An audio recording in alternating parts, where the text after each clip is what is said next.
morning, friends. Welcome to Moxie Gardens. Mike Toomey here in Kansas, Zone 6A. I'm going to take you on another little tour of a garden we haven't toured yet.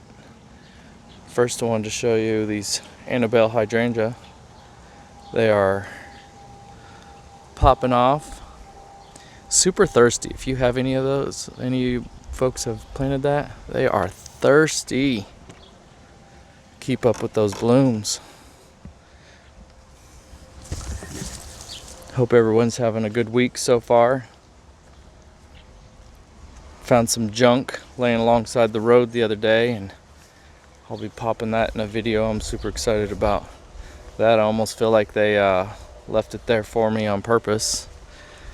So probably fell out of their truck or somebody abandoned it. I want to go over this area right here. We'll name some plants.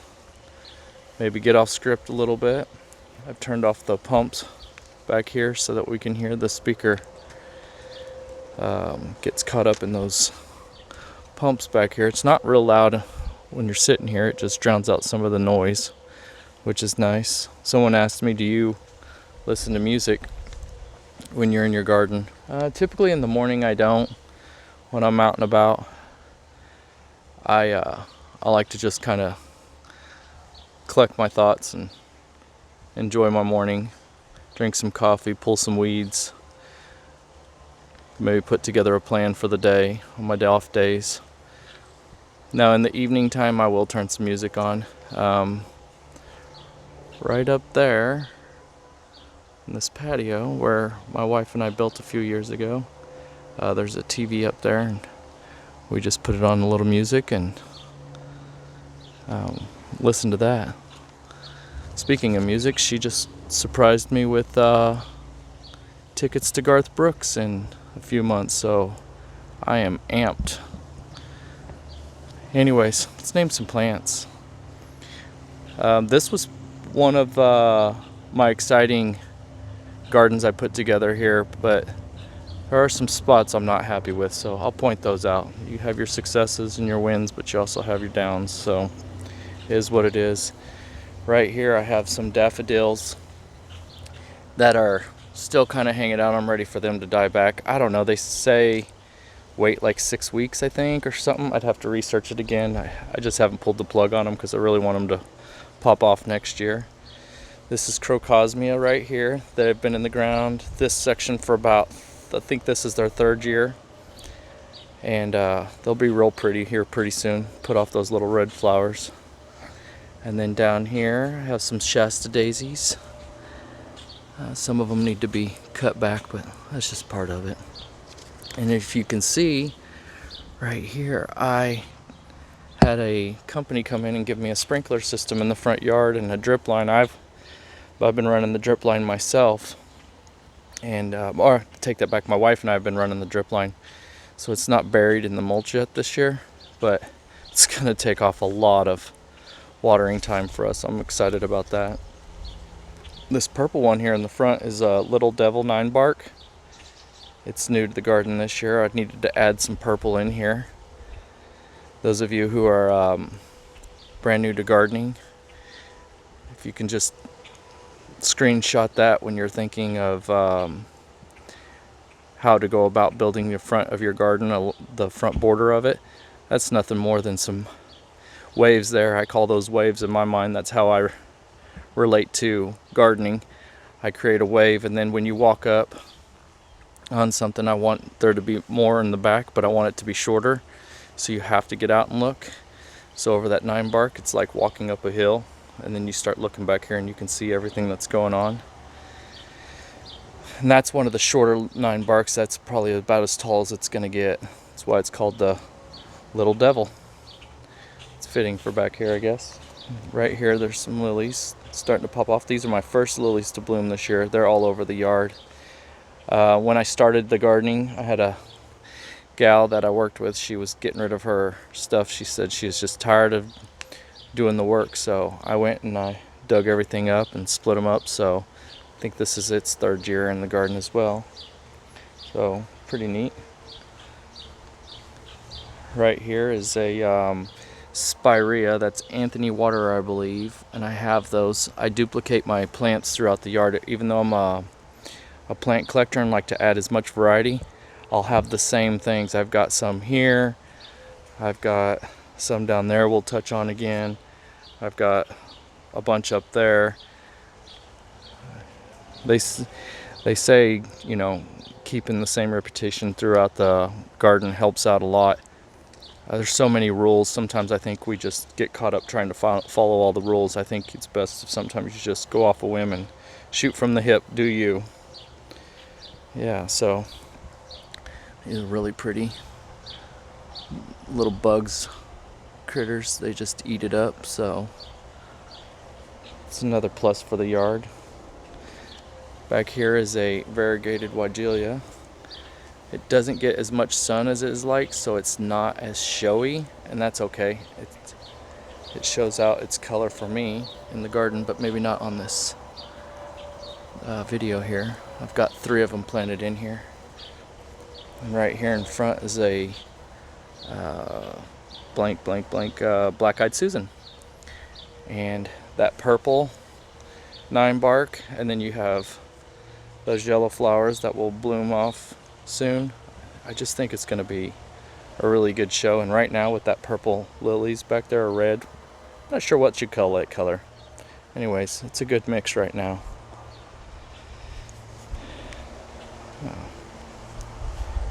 We go over here, there is a butterfly bush. Now that may not be a good thing back there.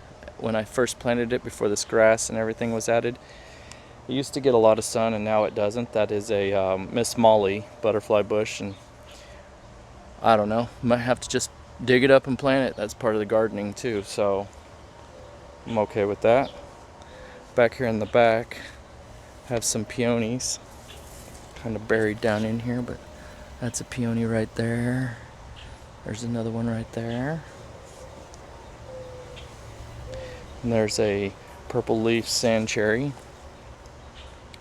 I have those throughout the garden quite a bit, and if you look here, don't pan too fast, but you see all those wooden structures?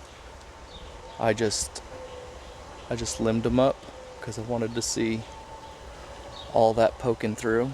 There's several of them. And back here is Queen of Hearts Brunnera. This one got roached, and the only reason why I'm showing you that is because, like we've talked about, I am learning as I go, just like you, and I'm just trying to keep up.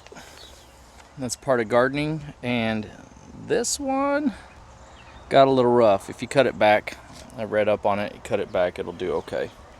There's a bunch of stilby back there, and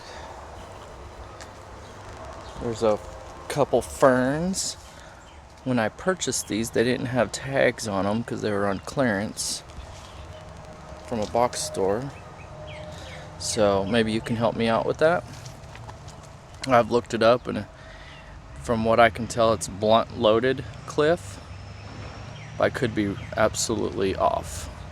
So you'll let me know, I'm sure. There's a hosta. There's another one right underneath the fern. And there's some lungswort. I planted those in this season, and the transition and whatnot, it's didn't like its brown leaves. I definitely don't like it, but it's just part of it.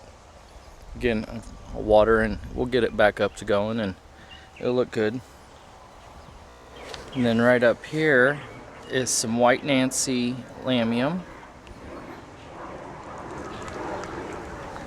I just watered a little bit ago, so it's kind of pressed down, but it'll pop out of it.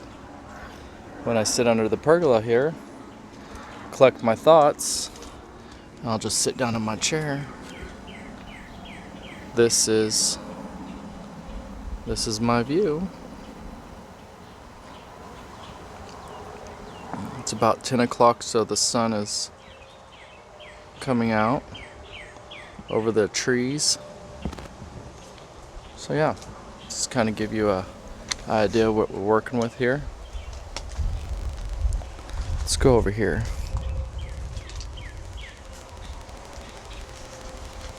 Back here in the back is a Manhattan euonymus. I need to shear it back a little bit, but they get real big, and that's the idea. It'll keep its leaves all through winter, and I'm kind of wanting to create some visuals back here for winter interest. It's kind of gets dull, you know. We get our daubers down during the winter and like to see something green. There's some gay feather liatris right here. It's getting ever so much closer to showing off. There's some lamb's ear, and if you see that it's not completely green, there's some brown and whatnot, yellows in there. It's because the humidity is so high right now, and all the moisture we got.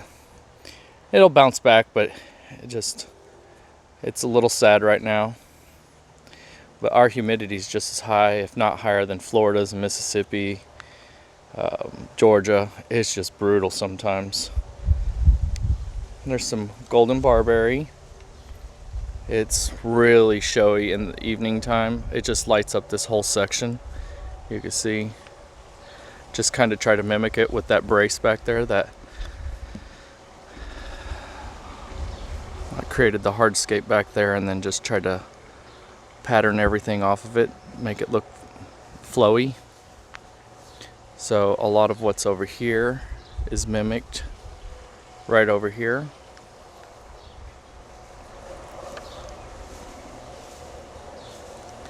This is some golden privet back here, ligustrum. I'm not happy with it at all this season. There's another one back there. I had to cut a lot of branches out. I think it's because of the winter, that cold minus 22, 23 that we got. And I'm not going to pout about it, because people in Texas and Oklahoma just got crushed. So if that's all the more that happened to us here, then let it be. But you never want something that bright stuff is supposed to brighten this back wall here, and then this one's cut down now over here. It's just unpleasant. I'm just not happy with it, but I'll get caught up. I'm in my own feels about it right now. So, and this is a ruby slippers oak leaf hydrangea back there. I really want that to just fill in this space. That's why I don't have anything on either side here. That's why it's a little bit darker. That rose bush is going to come out. At one time it got all the sun before all this started to grow in here, so it's going to come out. That hydrangea back there is quick fire, and it will fill in all these empty spaces back here as well. It's already put off a lot right here. So I'm just waiting on them to be happy and find their happy space. I decided one time about a month ago we were just going to get in the car and drive. You ever done that? Just no destination in sight, just start driving. So we drove down to Gulf Coast, and we ended up in Louisiana, and we went to French Quarter just to kind of see what the buzz was about. I went down there for work, and when Hurricane Katrina happened, and I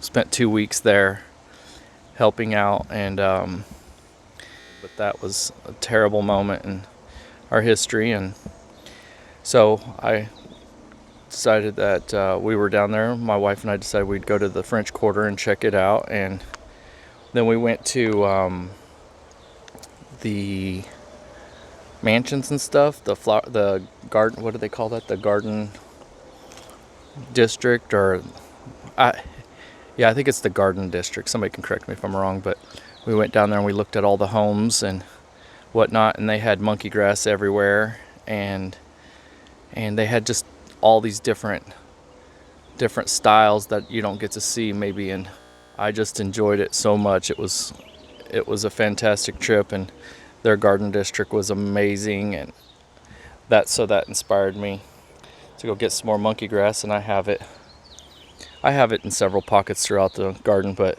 it was so nice, and I love it. Again, there's some golden privet, gay feather, grass, Manhattan euonymus, some more peonies back here. That little flag there is because when we were laying mulch, my son kept stepping on it last year, so I just left it there. Back there is a double file viburnum. If you've never been up to them, they have such a cool leaf on it. Yeah, I love it. I can't wait for it to fill this back space in. Yeah. Here's some bee balm. It just, I don't know if it was just the wet winter or what, but it just is ugly right now. And that's alright, it's putting off some pretty flowers. And the pollinators love it. But it's on the back side. I kind of knew that that's what's up, and there's a bee right on time. I knew that was what was going to happen when I planted it, so that's why it's on the back side. This little guy. And if you look up here with all the purples, I don't know if that shows up so well here. That's more purple leaf sand cherry. That's about as tall as they're gonna get. I don't know, I just like it. Kind of gives me more privacy. I limbed it up again on all of these. I just think this is kind of fun back here. I don't just stay in the grass area. I get out and I get in between everything and like to see what's going on. It's a great habitat back there for new birds and hatchlings and snakes, of course, but yeah, there's a lot of that going on.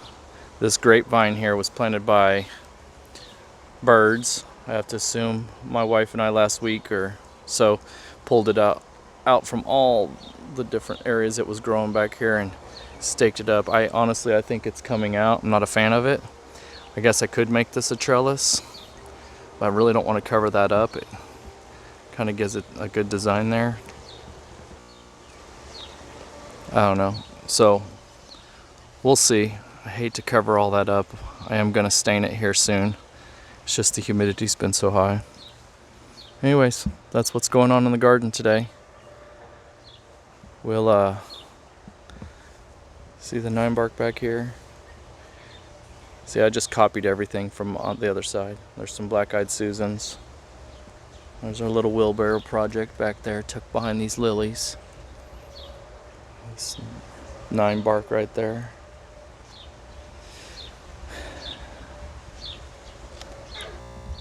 Don't you like to just turn on the videos of on YouTube when you're exploring other people's yards and just you want to ask them just to slow down and let you look at everything? So yeah, when I stand on my back porch, come out the backyard, it's pretty nice back here. Everything kind of mirrors one side to the other. Anyways, that's all for the tour, folks. Now you've been through most of the backyard. Until next time, see ya.